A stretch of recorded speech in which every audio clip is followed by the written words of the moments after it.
বান্দারে যদি দুশ্মন বেড়ে যায়, আত্মীয়র ভিতরও দুশ্মনের সৃষ্টি হয়ে যায়, রক্তের মানুষও যদি তোর সাথে জুলুম করে, বেঈমানি করে, মন ছোট করিস না। তোদের জীবনের প্রতিটা ক্ষণে কিভাবে মোকাবেলা করবি সেটা প্র্যাকটিক্যাল শিখে নেওয়ার জন্যই আমি প্রত্যেকটা নবীকে এক একটা মুসিবত দিয়ে তোদের জন্য শিক্ষার ব্যবস্থা করে দিয়েছি। সুবহান। তোদের উপর যখন আপনরা বেশি কষ্ট দিবে, জুলুম করবে, ইউসুফ নবীর জীবনীটা একটু খেয়াল করিস। ইউসুফ নবীর জীবনীটা একটু খেয়াল করিস। ওনার আপন রক্তের ভাইয়েরা কি পরিস্থিতি ওনাকে করেছিল যে কূপের মধ্যে ছোট বাচ্চাকে ফেলে দিয়েছে, কিন্তু আমি রব তাদের সে প্ল্যানিংটাকে নষ্ট করে দিয়ে যারা ওনাকে কূপে ফেলে ধ্বংস করে দিতে চেয়েছিল, আমি সেই ইউসুফকে মিশর পর্যন্ত পৌঁছাই দিয়েছি।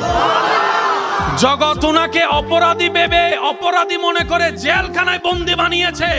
ওনার ধৈর্য শুকরের কারণে আমি আল্লাহ ইউসুফ নবীকে রাজার সিংহাসনে বসিয়ে দিয়েছি। বান্দা, যখন শরীর বেশি অসুস্থ হয়ে যাবে, আমার নবী আইয়ুবের কথা মনে করিস। যখন তোর মানসিক যন্ত্রণা একটু বেশি বেড়ে যাবে, আমার নবী ইব্রাহিমের কথা একটু মনে করিস। যখন তোর দিক চতুর রাস্তা বন্ধ হয়ে যাবে, চতুর্দিকে তুই অন্ধকার দেখবি, তখন আমার নবী ইউনুসের কথা একটু মনে করিস। আর একটু জোরে বলেন না সুবহানাল্লাহ।